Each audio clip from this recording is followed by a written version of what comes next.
Matin d'hiver, plateau du Larzac. Il est 5 heures, pas le temps pour un petit déjeuner, c'est jour d'exercice. Bon, on fait une petite marche de cohésion. La section elle fait petite marche. Bon. Si ces hommes parlent français avec des accents d'ailleurs, c'est parce qu'ils appartiennent à la mythique Légion étrangère. Dans la légende des guerres modernes, elle passe pour l'une des meilleures armées du monde. 4 sections rassemblées sur le rang pour l'appel de matin. 21 caporaux et légionnaires. À vos capachefs, go! Plus que 2 semaines avant d'affronter le désert malien. Programme du jour, marche tactique non loin du régiment. Allez, garde-vous.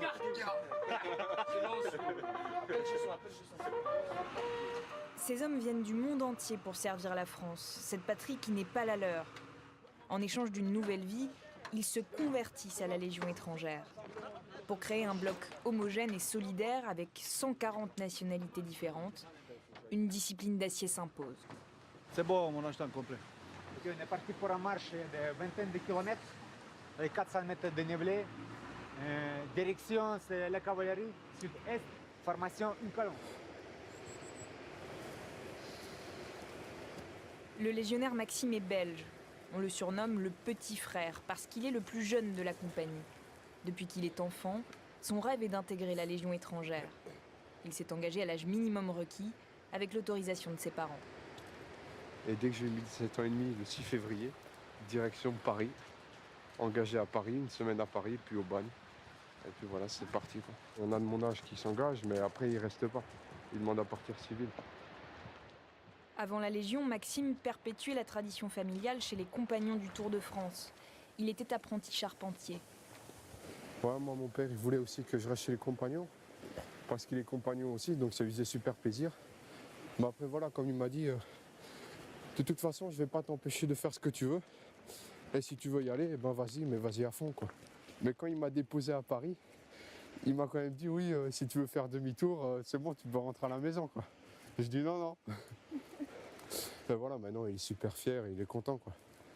Puis voilà, je le vois aussi quand il parle, il est content de dire, ouais, mon fils, il est à la Légion étrangère, quoi. Pendant près de 2 ans, les hommes renoncent à certaines libertés. Ils ne peuvent ni devenir propriétaires, ni se marier. Ils ne possèdent pas de papier d'identité civile et servent sous un nom d'emprunt. Les légionnaires préparent la mission depuis plusieurs mois. Dans ces caisses, l'armement, les gilets pare-balles, les postes radio ou encore les lunettes de vision nocturne. Autant de matériel indispensable au combat, transporté vers le désert par voie aérienne en amont du départ en mission.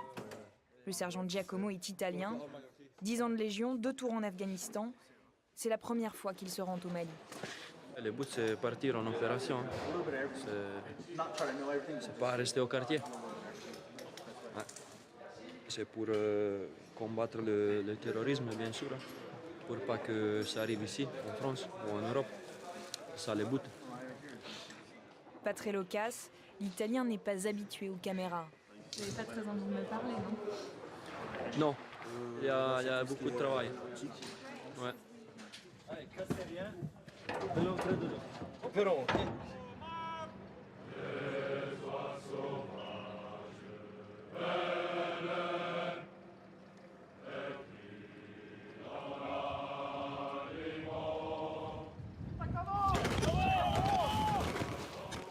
Depuis 2013, la France est engagée au Mali dans l'opération Barkhane. Elle soutient les forces armées maliennes dans leur lutte contre les groupes djihadistes. C'est cette mission que les légionnaires vont accomplir pendant 4 mois. Vous allez récupérer les munitions avec le sergent et vous remettez en place pour un nouveau déroulé. Donnez les cibles bannées. Oui, donc pour le Yoda, À 4300 km des plaines austères du Larzac, quelque part au Mali, près de la frontière nigérienne, nous retrouvons le sergent Giacomo, l'Italien, et ses hommes. Ils ratissent une zone où de violents combats ont eu lieu 4 jours plus tôt entre l'armée française et ses adversaires. Dans cette zone circulent plusieurs groupes armés djihadistes, parmi eux l'État islamique dans le Grand Sahara. Kouta, il a trouvé quelque chose? Un étui. Comme ça, Kouta. Tous comme ça. La même calibre, oui. Bleu 221, donc sur ma position, au sol, des étuis de canon 30 mm de Tigre avec ces maillots, environ une quinzaine. Ça, c'est un maillot de la bande de mitrailleuse 14-5. C'est l'armement de bord utilisé le plus souvent par les djihadistes sur leur pick-up. Pendant que le groupe scrute le sol à la recherche de traces, c'est au caporal Brandon de sécuriser la zone. Cet Américain du Tennessee a appris dès l'adolescence à se servir d'une arme. We haven't had contact, so I haven't had to use it. Lors de l'assaut, un soldat français a été blessé par balle, une vingtaine de djihadistes mis hors de combat. Ici, la mort ou la blessure sont de simples hypothèses de travail. On n'a pas peur. On est prêt, c'est tout. Personnellement, je ne pense pas trop à la mort, parce que de toute façon, si on est destiné à mourir un jour, voilà, ça arrive. Les légionnaires passeront la nuit sur ce camp, une base temporaire où il ne reste jamais plus de 24 heures. Chaque soir, c'est le même rituel. Installer les lits pliants, nettoyer les armes malmenées par la poussière, charger l'eau dans les véhicules et refaire les sacs. La base, c'est 24 heures d'autonomie. Bon, il y a juste un menu que j'aime pas, c'est le numéro 3, c'est Navaran d'agneau, c'est dégueulasse. Donc ça, à éviter. En Afghanistan, les combats étaient quotidiens. Ici, au Mali, ils se font attendre. On est supérieur en nombre et en équipement. Donc je ne pense pas qu'ils vont se confronter contre la force suivante. Parce qu'ils sont trop faibles contre nous. Ouais. Courir après un ennemi qu'on ne croise jamais, rien de plus frustrant pour un légionnaire. Bon, peut-être on va avoir la chance un jour. Ouais. Depuis sa création au milieu du 19e siècle, la Légion étrangère donne une seconde chance à des hommes au passé encombrant, comme Brandon. Comme son père et son frère avant lui, le jeune homme aurait voulu entrer dans l'armée américaine. I got a DUI, driving under the influence, so that's why they will let me in. Même après 4 ans, ses camarades ne se sont pas habitués à ses goûts musicaux. Not good country music. Yeah, what are you talking about? It's American country music. It's the rednecks of America. Yeah, what are you talking about? You're Croatian. You don't know country music. Brandon a 37 ans et n'est pas marié. Ses permissions, il les passe aux États-Unis avec ses neveux et nièces. You never know what, military, so you never know what's going to happen, so I try to spend time with people that are close to me as much as I can. Would you like to start a family of your own when you get out? Oh, of course. I'm looking forward to doing that as well. Find the right person, have a family, have little kids of my own, so.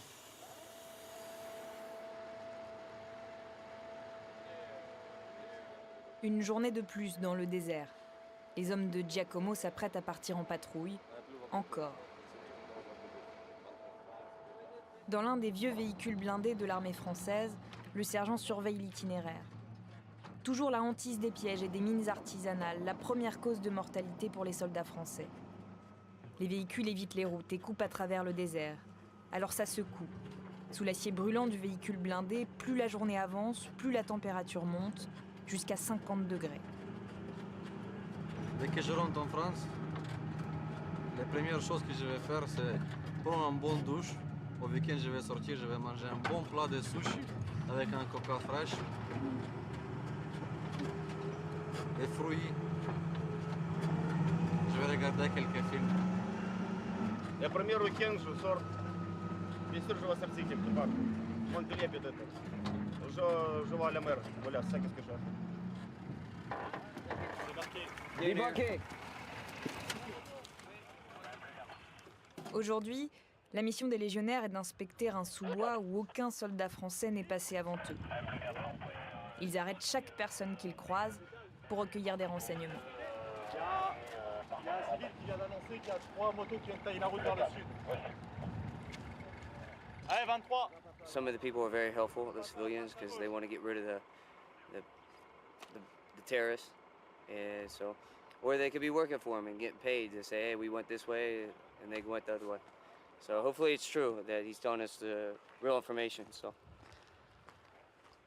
you know, a lot of these civilians are good people. You know, they don't have a lot, and then there's always those bad people that want to use the civilians to hide, and they fight like cowards. They use the civilians to hide and everything like that, and threaten the civilians. But On est dans une forêt très touffue qui pourrait tout à fait servir de refuge. Les hommes sont à l'affût de la moindre trace de vie. Ici, la végétation forme un genre d'abri. Ce sergent s'approche. Des restes de feu, mais pas seulement. Ça, par contre.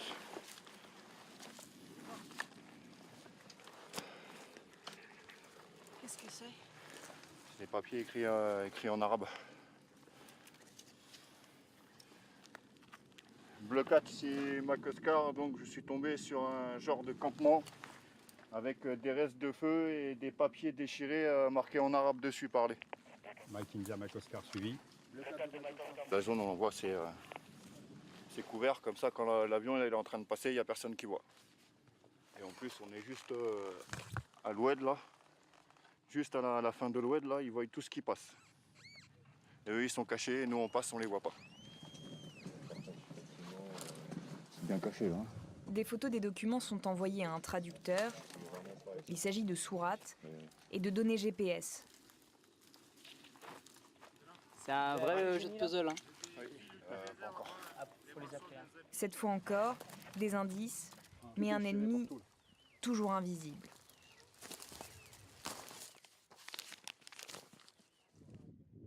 Un peu plus loin, le sergent Giacomo, l'italien, et ses légionnaires encerclent un pick-up surchargé. Là, on va procéder à la fouille du véhicule et la fouille à distance de personnel. Voilà, si c'est bon, c'est clair, il n'y a rien de suspect. Après, ils repartiront. Pas d'armement, seuls quelques bidons d'essence, des vêtements et du riz. Dans le désert, les groupes djihadistes circulent eux aussi en pick-up. Chaque véhicule est donc potentiellement suspect. Après l'opération Serval en 2013, les groupes armés se sont fragmentés. Conscients du déséquilibre de leurs forces, ils n'attaquent presque jamais les soldats de Barkhane directement. Pour ces légionnaires dont le combat est le cœur de métier, les journées se ressemblent. C'est la guerre de l'attente. Ok, les consignes de la garde toujours comme d'hab de 19h à 5h matin. Okay, ici, il y a la liste des gardes. Beaucoup de ces hommes sacrifient leur vie personnelle à la Légion étrangère. Elle devient leur famille. Pour le sergent Giacomo, cette mission au Mali sera la dernière. Après 10 ans de Légion, il a décidé de s'en aller l'été prochain pour retourner chez lui, dans le nord de l'Italie. C'est sûr, ça va me manquer. Oui. Je pense qu'il faut au moins 3-4 ans avant de retourner moitié civil.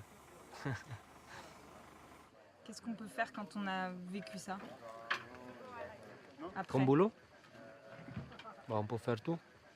Les légionnaires, ils peuvent faire tout après. On n'est pas en contact avec les hommes de la même manière après. Non, on ne peut pas les faire pomper si ça se passe mal, oui, ça c'est vrai. Meneur d'hommes, respecté par ses légionnaires, il ne nous dira jamais pourquoi il s'est engagé. Qu'est-ce que vous avez trouvé à la Légion? Beaucoup de choses, des camarades pour tout le reste de ma vie. J'ai voyagé dans des pays où je n'ai jamais été. En fait, pour moi, ce n'est pas un boulot, c'est une passion, on peut dire comme ça. C'est quelque chose que vous avez dedans. Voilà, c'est pas quelque chose que vous apprenez 100% à la Légion. Voilà. Nous laissons le caporal Brandon et le sergent Giacomo sous le soleil brûlant du Sahel pour encore 2 mois de mission. Les hommes entrent à la Légion étrangère comme on entre en religion, un sacerdoce. La Légion pardonne les erreurs du passé et adopte les